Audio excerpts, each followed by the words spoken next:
Zach, it is now time for 3 big questions, just things that we're trying to figure out as the Canes move forward in the State Fair road trip. Starting with number 1, how many games do you expect Brandon Bussi to start during the State Fair road trip? He made his NHL debut last night, but we know Rod likes to keep his guys in net fresh.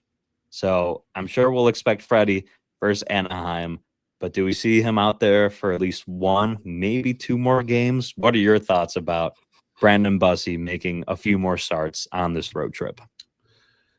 I think when you're looking at the schedule, because you got the Ducks Thursday night, you got the Kings on Saturday, then you got, Vegas Monday, Colorado on Thursday, and then you finish it off with the Stars on Saturday. Boo. Yeah, no kidding. And then you get Vegas on the 28th. I would say, if anything, the fact that you have every other day between Tuesday and Mondays, you're talking about 4 games in the span of 6? Between Tuesday, Thursday, Saturday, Monday. I would hope you see him at least 1 more time, because if Rod said it too, they do not want to overrun Freddie early on, especially with his injury history that we've had. I'd say before Colorado on the 23rd, which is next Thursday, maybe 1 more game, possibly 2 for Bussi. I just don't see where the Hurricanes can look at 4 games every other day between Tuesday and Tuesday, or Tuesday and Monday, and use Bussi 1 time. You would think you might see him at least once more. I'd say probably the Kings at best. And then if you go Freddie against the Ducks, Bussi against the Kings, and then Freddie against Vegas, you have 2 days off in between. I think that's where you might go back Freddie again against Colorado. Because with the way the schedule's kind of broken up right now, I don't know if you want to ride Freddie 3 out of the 4 games before you get those 2 days off in between Vegas and Colorado. So I'd say 1 at least. Hopefully 2. Yeah, I don't see a world where Freddie plays the remaining 5. No, not a chance. I think that would be wild. I think Bussi for sure 1. I think Rod might stick with, I guess, what he's done already of the Freddie for 2, Bussi for 1. So I could see Bussi playing in Vegas, and then you have Freddie in the LA games. Look, whatever game Bussi plays that week is going to be a brutal game. Yes, yeah. Not on him. Not on him. It's not going to be brutal on him. It's going to be an ask of who they're facing is the thing. So yeah, I agree with you there. It's Vegas, Colorado, Dallas. Yeah. Pick your poison of who you want to throw him to. Yeah, if he's not playing against the Kings. Yeah, he'll definitely play in one of those that week. Arguably the Canes' most brutal stretch on the calendar. But we will find out just how many appearances Brandon Bussi makes. Hey, if he played like he did last night, certainly gives the Canes quite the chance. Yeah, I mean, if they do the on-off for this week and then go like you said, 2 Freddie, 1 Bussi, even then, if you play Freddie against the Ducks, Bussi against the Kings, then it's Freddie against Vegas, Colorado, and then Bussi Dallas. Even then, it's it's going to be tough either way. It'll be very interesting to see how the Hurricanes and Rod and Schoenfelder want to go about this, because that's a lot of asks right off the rip. So that's why they get paid the big bucks. Number two, who will step up defensively on the blue line with Jacob Slavin out? And I think with this question, I'm asking, who's going to be kind of that shutdown guy? Rod said it, you cannot replace him. It's impossible to replace him. But do you see someone being able to step up from this group? The pairings from last night with Jacob Slavin out was Miller Walker, Nikishin Gostisbehere, Riley Chatfield. Do you see any of those 6 kind of becoming a little bit more of your prototypical lockdown defenseman? I say Sean Walker out of those guys because you kind of saw it last year as the season progressed, and even in the playoffs. Walker is more of a shutdown guy. Yeah, I think he's more two-way than anything else.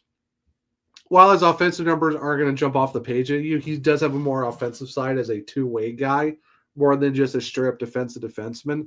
But I think where his defensive game has really progressed with the Hurricanes, I think that's something to look at because you got him paired with Miller, who's a more offensive-minded guy. That's a nice pairing to have.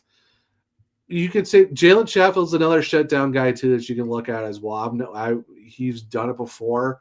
I think he's definitely one to watch. But I think if you're talking about a guy who's going to step up to rise to the occasion and be that dude, especially when you're talking top defensive pairing minutes, I think for me, you got to give it to Walker as the guy who's going to step up in a big way with Slavin out as like your prototypical shutdown guy right now because you got that offensive guy in Miller. Walker's got to be that guy who's got the more lean defensively on his two-way game as of right now. I think that's probably the clear 1-1, but I can see Miller doing it too. In the sense of a guy being with the speed and size. Obviously, he's been able to do it all as a Kane. I think he can rise to that occasion as well. I think Rod has a ton of confidence in him already. Oh, yeah. I could see him being a sneaky guy to where you see Miller making some plays and going, man, that dude's putting his body on the line. He's doing what he needs to. He's shutting some guys down. 100 hits, 100 block shots last year on a down season for the Rangers. Yeah, like I said, yeah. If you're not going Walker 1-1, 1-2, it has to be Miller. Maybe 1-3 is Chatty. Like those three guys could be your good shutdown guys. I guess we always talk about Miller's offensive game, but like you said, Rich, his defensive game is very underrated. His strides, the fact of how big he is, like we saw this in preseason games. He can throw his arm out and deflect a lot of passes with his reach in the stick. His wingspan's pretty solid. So, yeah, I would say don't sleep on Miller either to be a good defensive guy for the Hurricanes on top of his already good offensive game. And his foot speed. He is fast. That he is. So going from defense to offense, number 3, who will get their first point of the season first? Nikolai Ehlers or Andrei Svechnikov? We saw last night Svech was flipped with Taylor Hall in the game versus the Sharks.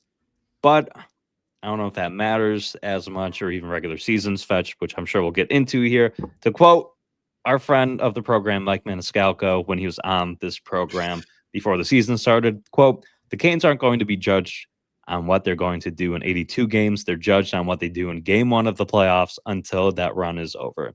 So we'll start with the question itself, Zach. Ehlers or Svech, who gets their first point of the season first? It's kind of clear for me, at least, especially when the guy led the team in shots. Unfortunately, none went his way, but you see the chances are there. I think it's going to be Nikolai Ehlers. He's been very close the first 3 games. It's just unfortunately, he hasn't even, like, if he just picked up a secondary assist, I think he'd be like, okay, he got the point out of the way. It's good to go. It's just unfortunately, the luck hasn't been there for him. But, Rich, you've seen it. The chances are there for Ehlers. He is fast. He's done everything that you've asked of him other than be able to get the puck in the net or at least get a point. And that's nothing against him. It's just the puck luck just hasn't worked his way. But you see what you've gotten out of this guy already on the off puck with speed, reading plays and stuff like that. For me, I think it's going to be Ehlers. What's the quote from the newer Longest Yard movie with Adam Sandler? Like, he's fast, but he makes fast people look not fast. That's what I think when I see Nikolai Ehlers skate. He is so quick, and then it's insane. And I've heard a few people make the comparison a little. It's like the speed of Marty Necas, but Ehlers keeps the puck. Like, Ehlers is hauling ass down the ice sometimes, but not once am I ever like, oh no, what are you doing? Oh no, he's going to lose the puck. Like, no drop pass, no drop pass. Yeah, Ehlers is so smooth and so fast that I have confidence every single time he touches the puck. His nickname is Fly for a reason. The dude is fast. His stick handling is absolutely. I mean, if you watch that clip that the video that NHL dropped on their YouTube channel in the offseason, where it was just like 10 plus minutes of Ehlers just doing Ehlers stuff. Like everyone talks about McDavid doing that coast to coast and shooting between 4 Rangers guys when he was with the Oilers. Ehlers went between 4 different guys and scored a goal coast to coast. Ehlers can do it too. He's got some sneaky shot, and if he stays healthy, gives you about 80 games. You're looking at a guy who can get 70 points. I still believe he can do that. It's just, the puck luck hasn't really been there yet, but he is fast. He's got some good stick handles and no drop passes to no one. His offensive awareness is very, very good. I mean, hey, he's been in the NHL for 10 years for a reason. That's right. And he's on that line with the 2 guys who were tied at 4 points each for the lead for the Canes in points. So there's not going to be a problem with him either scoring a goal or getting some type of assist from either of those 2. So there aren't worries there. For Svech, we'll see. I think he just needs time. I think we talked about it last year. He didn't have time to gel with a center. I think Rod might blend the lines a little bit. It's just a matter of who's going to unlock Svech in the regular season. I don't know who that fit will be. I think time will tell because, again, working with Stank, fairly brand new for Svech, so I'm sure he's working through that process as well.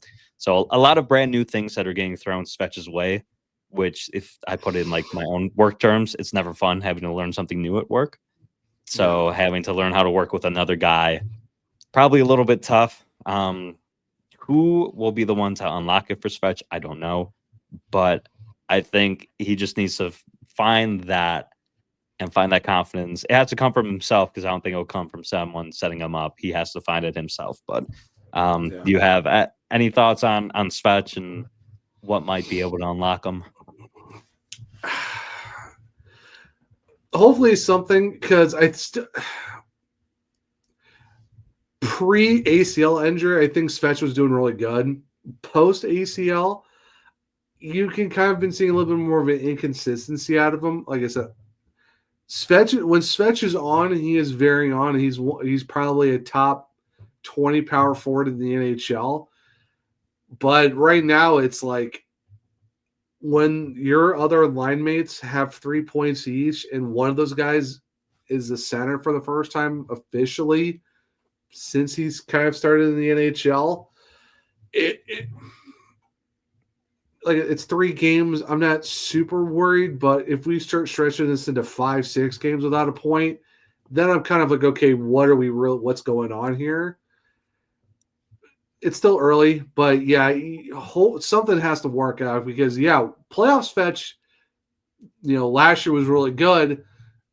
Can playoffs fetch be consistent? But the thing is, we also need regular season fetch to be consistent because you can't rely on 40 points out of a guy that you think who is your second overall pick. This is a guy that you thought would be 65 points, maybe 70 every season.